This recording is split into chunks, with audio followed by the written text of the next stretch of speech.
Muito boa tarde a todos. Hoje assinalam-se os 8 anos do massacre de Odessa. Portanto, foi no massacre de Odessa de 2014, já na ressaca da consumação do Euromaidan, do golpe do Euromaidan, golpe de Estado, de 2013-2014, na Ucrânia, que 48 pessoas perderam a vida. Pelo menos 48 pessoas que foram associadas como vítimas deste massacre de Odessa. O que é que aconteceu verdadeiramente em Odessa? Bom, desde já as opiniões de muitas pessoas dividem-se, uns dizem que foram os pró-russos que causaram estas mortes, outros dizem que foram os que eram favoráveis ao governo pós-golpe de Estado da Ucrânia. Há muitas histórias, há quem diga que foram os pró-russos que começaram, há quem diga que foram outros. A verdade é que nós aquilo que sabemos até o momento é que morreram 48 pessoas em Odessa no dia 2 de maio de 2014, umas na sequência de terem sido queimadas vivas, outras por terem estado no edifício que foi incendiado, embora não tenham morrido queimadas, e outras ainda morreram por terem sido alvejadas. O que é dito, paralelamente, são um conjunto de coisas que poderiam ser naturalmente questionadas. Há sempre, em muitos destes relatos, alguma verdade, mas eu vou tentar transmitir e reportar aquilo que efetivamente nós poderemos assumir como provado e aquilo que nós poderemos assumir que existem dúvidas e que era muito importante delinear. Desde logo, até o momento, é preciso perceber que o primeiro-ministro da altura, de 2014, o ucraniano também pós-golpe Euromaidan, Arseniy Yatsenyuk, prometeu que tomaria todas as providências com muita celeridade para não deixar que quem cometesse estas atrocidades deixasse de ser responsabilizado e ficasse impune. Ora bem, até hoje não houve ninguém que tivesse sido condenado na sequência destes acontecimentos na cidade de Odessa. Esta questão de Odessa, antes de mais eu também vou ter de fazer esta parte, tem sido muito importante para o Kremlin, para Moscou, para os russos, porque desde 2014 que existe a noção de que as autoridades nada fizeram, quer para evitar o massacre, quer também as autoridades ucranianas à altura, quer também para investigar e condenar os responsáveis por este massacre. E é um dos propósitos que Moscou pretende agora consumar e concretizar, é encontrar e de alguma forma responsabilizar quem for ainda possível responsabilizar pela comissão destas atrocidades, nem que seja em última instância pessoas ligadas às forças de segurança, ao Ministério Público Ucraniano, à Procuradoria da República Ucraniana e também ao Poder Político Central. Portanto, naturalmente que isto é uma questão que tem sido falada com alguma frequência, importa ter isso em atenção. O que é que nós sabemos? Eu vou partilhar convosco, desde já, uma notícia que na altura saiu da BBC, que dá conta de alguns relatos e que muita gente assumiu como sendo uma verdade, como sendo uma evidência, mas que traz aqui vários pontos. Portanto, isto é de 4 dias depois dos eventos, de 6 de maio de 2014, mas a verdade traz aqui algumas questões que podem levantar dúvidas. Eu passei a sublinhá-las em específico para não deixar que esta questão de alguma forma pudesse passar ao lado. Ora bem, desde logo aquilo que se sabe é que em Odessa houve de facto um encontro, uma partida de futebol entre o Chernomorets e o Metalist Kharkiv. E os extremistas, os radicais, conhecidos como ultras, as duas equipas, concordaram em realizar uma marcha conjunta para apoiar a união da Ucrânia. Reparem que entre estes que aqui estão, e aqui a BBC, pelo menos é o que diz, fala nos ultras, os ultras normalmente são elementos ligados a claques, ou não necessariamente ligados a claques, mas grupos apoiantes de clubes, que decidem muitas vezes agendar apenas encontros de propósito na véspera de jogos, ou mesmo extra a realização de eventos desportivos, só para poderem ter atos de violência própria e muitas vezes mútua entre eles, portanto um pouco na sequência daquilo que seria quase quem se lembra, quem já viu o filme Fight Club, portanto em que marcam para terem agressões mútuas, ou então montam ciladas e emboscadas a elementos ultras dos adversários na véspera de eventos ou quando sabem que eles estão presentes naquilo que eles consideram ser o seu território. Aqui decidiram estes ultras marchar em conjunto, de propósito, numa cidade onde estaria concentrada também uma parcela significativa de pessoas que eram consideradas pró-russas e que estavam ali até algumas delas a viver em tendas temporariamente. Ora bem, o grupo então juntou-se e reparem que alguns eram apoiantes veteranos do movimento Euromaidan, portanto, tem aqui Maidan, as forças de defesa, de autodefesa, ou de autodefesa de Maidan, e depois outros eram também elementos da Pravi Sector. O Pravi Sector é um grupo ainda mais extremista que o Batalhão Azov, que integra, aliás, é um movimento informal, e que integra nas suas fileiras e apoiantes, por exemplo, elementos da Rada ucraniana, entre outros elementos também ligados ao poder político, e depois um conjunto de outras pessoas que apoiam este elemento que ainda é mais extremista. Ora bem, aquilo que nós poderemos retirar ainda desta e que eu acho importante salientar desta reportagem da BBC, é que a BBC cita, por exemplo, aqui um Bogdan que pertencia à parte pró-ucraniana, porque diz que era parte, que era um dos elementos que estavam a participar na marcha, agora aqui já é dos apoiantes, ainda em cima era dos ultras, que são elementos extremistas e que preocupam normalmente, são uma ameaça subversiva e uma ameaça à segurança interna.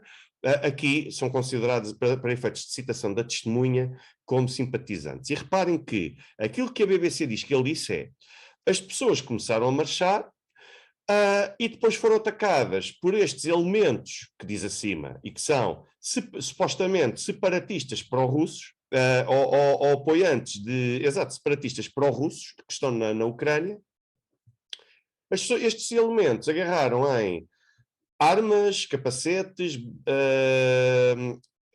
taques de beisebol, e outros até tinham armas. Ou seja, só os outros é que tinham alguma coisa.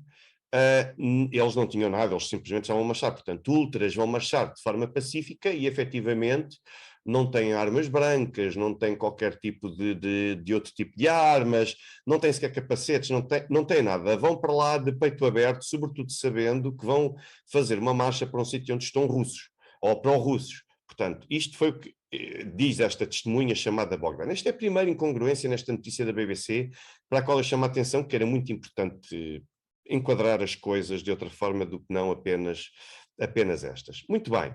Então, o que é que se diz aqui mais? Diz-se mais que outras pessoas, outros reportes no terreno, dizem que os ativistas dos dois lados estavam muito bem armados e muito bem protegidos. Ora bem, até aqui isto já permite antever que quer uma parte, quer outra, estavam a perspectivar a hipótese de poder encontrar-se com a parte adversária, daí que se tivessem encontrado e já fossem preparados e estivessem até muito bem equipados e apetrechados com todo o tipo de equipamento que têm à mão, como aliás acontece quando falamos deste tipo de grupos hooligans, autênticos hooligans. Depois há aqui alguém que a BBC cita um vídeo amador que parece sugerir que ativistas russos, um dos ativistas pró-russos tinha uma arma e disparou para a multidão. Eu já vos vou mostrar adiante, mas das 48 pessoas que morreram, só 2 é que eram pró-ucranianas ou pró-governo de Kiev.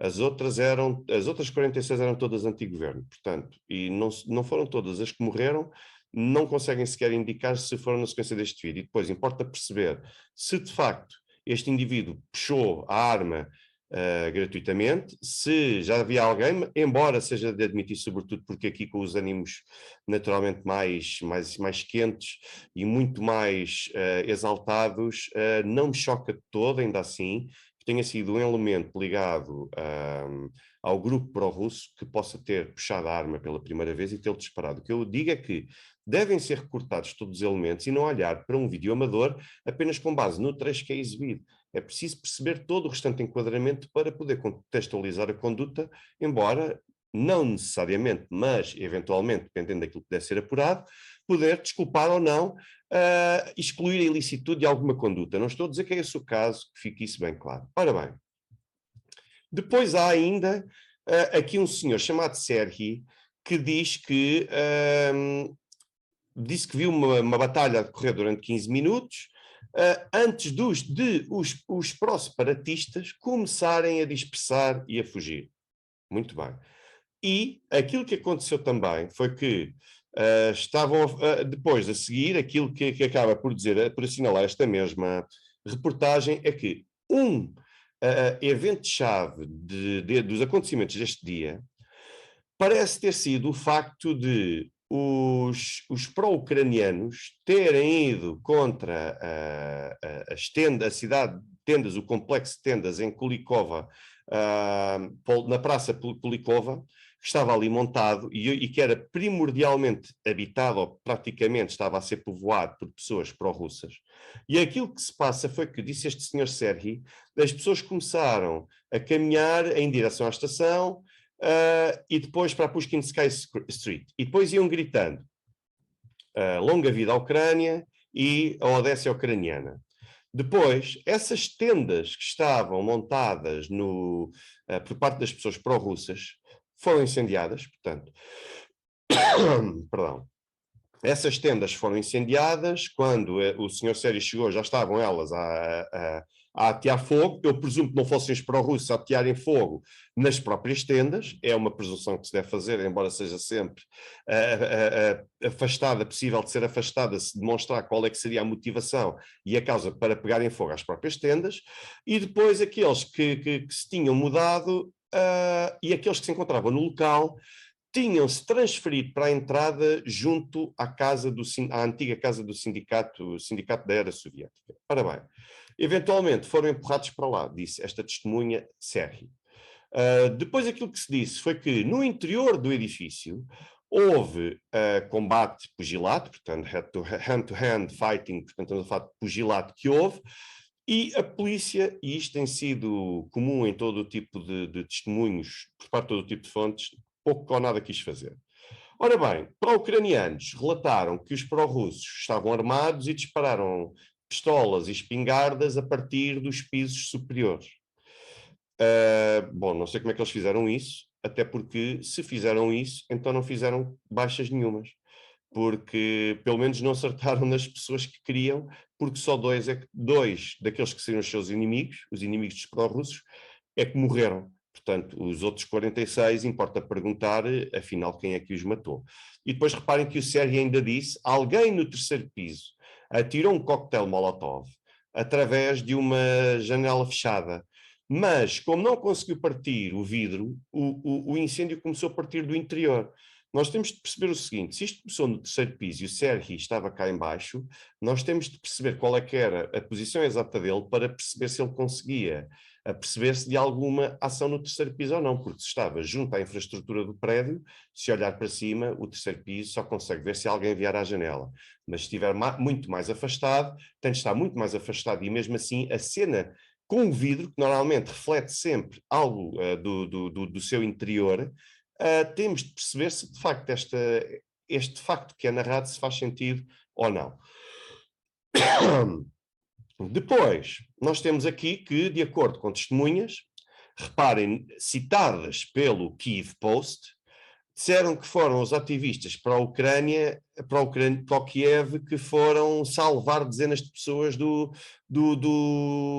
edifício em chamas. Portanto, as pessoas que tinham andado a agredi-las, a tentar assassiná-las de todas as formas efetivas e que as empurraram para um edifício e depois alguém terá ateado fogo, foram boa parte delas as mesmas que depois ajudaram as outras pessoas a sair. Bem, temos de perceber que tipo de pessoas é que estavam a ajudar a sair, se seriam só os pró-ucranianos ou os pró-russos também. E depois repare-se que algumas pessoas até iam dizendo morre à medida que as pessoas se iam atirando para fugirem às chamas. Uma das pessoas que estavam no edifício disse que as pessoas no interior do edifício não eram ativistas pró-russos. Muito bem, então se não eram ativistas pró-russos, vão ter de me explicar como é que no relatório do Conselho de Direitos Humanos das Nações Unidas, aqui no ponto 42, o relator especial para investigar este incidente diz que das 48 pessoas que faleceram, todas, menos duas, eram manifestantes contra o governo de Kiev. E dos 10 manifestantes que foram detidos por participar em motim, estavam dois, eram também, todos menos dois, eram anti-governo. Portanto, expliquem-me como é que aqui se diz que foi isso que aconteceu. Portanto, reparem que aqui no relatório do Conselho de Direitos Humanos, este aqui é de 2016, diz que alguns manifestantes retiraram-se, de facto, para o edifício do sindicato, para a casa do sindicato. E depois, após se barricarem no interior, dezenas de pessoas morreram, quer por parte de por parte de agressores, quer também por parte do incêndio que rodeou e que consumiu o edifício. Agora reparem que os bombeiros, embora estivessem muito perto da casa do sindicato, onde muitos destes manifestantes morreram foram queimados vivos e foram queimados até morrerem, falharam a responder 45 minutos, apesar das repetidas e urgentes chamadas que receberam. Portanto, não houve à partida disponibilidade, e resta saber se por vontade, se por incapacidade destes bombeiros em dar resposta a esta situação, sendo que também se diz que a polícia manteve um comportamento discreto à medida que que o problema ia evoluindo e que a situação ia agravando, e não interveio, nem preveniu para prevenir ou parar a violência na Praça Kulikova. Portanto, como veem, há aqui um conjunto de situações que, a meu ver, são preocupantes. Eu não consigo perceber como é que esta testemunha, Anatoly, que esteve no edifício, diz que as pessoas no seu interior não eram ativistas pró-russos. Portanto, fugiram todos lá para dentro e, afinal, terão morrido queimados porque calhou, porque aconteceu. E depois reparem ainda que a mesma pessoa diz à BBC: nós somos de Odessa. E isto é só por causa de Odessa, apenas por causa da paz. Portanto, foi horroroso. Isto foi uma aniquilação de pessoas consideradas, provocada por pessoas consideradas separatistas. Mas eu não sou separatista, eu nasci em Odessa. Portanto, isto diz esta pessoa. Portanto, são os Odessa, os pró-russos montaram-nos esta armadilha. Mas quem morreu mais foram os pró-russos em virtude dessa armadilha, e ele diz que os pró-russos não estavam no local onde mais pessoas morreram. E depois, no seguimento disso, nós temos ainda aqui que aquela questão das declarações do primeiro-ministro Yatsenyuk, que disse que ia fazer tudo o que pudesse para poder levar o mais rapidamente possível à justiça. E reparem aqui, outra vez, no relatório do Conselho de Direitos Humanos das Nações Unidas, que diz que as autoridades municipais e autoridades públicas permitiram o acesso à cena onde ocorreram todos os incidentes, por parte, sobretudo, de manifestantes favoráveis ao governo. Portanto, ou seja, comprometeram desde logo a recolha de prova que poderia servir para poder agora realizar uma investigação e poder condenar alguém que fosse responsável por isto. Portanto, como veem, não houve, e é reconhecido assim, não houve nenhum esforço sério para poder preservar as consideradas provas que pudessem ser sensíveis e fundamentais para poder resolver e desfazer todo este problema que agora ainda continuamos aqui a ter. Ou seja, no final, aquilo que nós podemos concluir é o seguinte: existia um local onde se encontravam tendas de pessoas consideradas apoiantes pró-russas ou favoráveis àquilo que se chama pró-federalismo, mas que são normalmente ligadas ao pró-russo, porque o que defendiam era o federalismo da Ucrânia, o que significava atribuir mais poderes a várias províncias ou estados e crescente autonomia em função das suas características que tivessem e que assim se justificasse. Essas pessoas estariam ali e, sabendo disso, houve um conjunto de pessoas ligadas a claques e a movimentos extremistas, não só claques, mas ligados sobretudo a movimentos subversivos e extremistas, que decidiram realizar uma marcha muito perto do local onde se encontravam estas pessoas. Pessoas que não estavam a causar distúrbios, pessoas que não estavam a causar pacífica, que estavam ali, de certa forma pacífica, a exercer o seu direito também ao protesto. Na sequência disso, sabendo de antemão que isto iria acontecer, outros elementos considerados pró-russos também se deslocaram para perto do local e aquilo que houve foi o equivalente a mais ou menos um motim, portanto, aquilo que houve foi uma rixa, não um motim, uma rixa, há bocado disse motim por riot, mas é uma rixa. Há bocado, então, houve uma rixa em massa, entre centenas de indivíduos, que terão naturalmente procurado causar o máximo de lesões possíveis a todos aqueles com quem se cruzassem e que estivessem ligados a alguém que fosse considerado inimigo ou adversário. Na sequência disso, uns que se viram em inferioridade numérica, que foram os pró-russos, fugiram. E depois no interior, apesar de existirem alguns relatos que indicam que civis também foram arrastados para isto, conseguiram, fruto dos acontecimentos, primeiro, incendiar as tendas. As pessoas terão sentido a sua vida em perigo, aquelas que se encontravam naquele local, fugiram para a casa do sindicato. Com eles, outros conseguiram aceder ao edifício, barricaram-se no seu interior, causaram várias baixas, entraram em confrontos e depois alguém ateou um incêndio, resta saber se intencional ou não, intencionalmente ou não, e morreram várias pessoas queimadas, sabendo-se muito bem o que é que aquele tipo de incêndios e aquele tipo de situações poderia causar. Ora bem, isto, a meu ver, parece-me claro e parece-me também estranho que em circunstâncias destas só morram a esmagadora maioria das mortes sejam apenas dos considerados pró-federalismo que habitualmente são chamados de pró-russos. Portanto, parece-me que houve aqui alguma intencionalidade em querer garantir que as pessoas que morreram no incêndio e que morreram mesmo fora dele, noutras circunstâncias, que eram pessoas pró-federalistas e pessoas pró-russas. Agora, se as pessoas querem catalogar como pertencendo ao movimento qualquer coisa, agora existem relatos de parte a parte, mas sobretudo relatos dos ligados ao governo pós-Euromaidan, no sentido de dizerem que não, porque afinal a quem foi combater com eles, aqueles que estavam lá no edifício, eram tudo pessoas que estavam ligadas a um movimento de extremistas neonazi ucraniano. Seja o que for, para já não tenho nenhum elemento concreto, nem as Nações Unidas acabam por demonstrar qualquer tipo de elemento que possa atestar alguma coisa nesse sentido. E depois, nem sequer fazem referência a isso. As notícias fazem referência, e sim, aos extremistas de direita do Pravi Sector, que são, de facto, mais do que neonazis, são mais extremistas ainda do que o Batalhão Azov. Portanto, tudo o resto é especulação, mas também estar a recusar elementos novos que permitam caracterizar estas pessoas também me parece que é precipitado, uma vez que ninguém está em condições de poder confirmar ou de desmentir se de facto as pessoas têm estas ou aquelas características. O que me parece a mim óbvio é que se deve, desde já, recusar informação que não está recortada.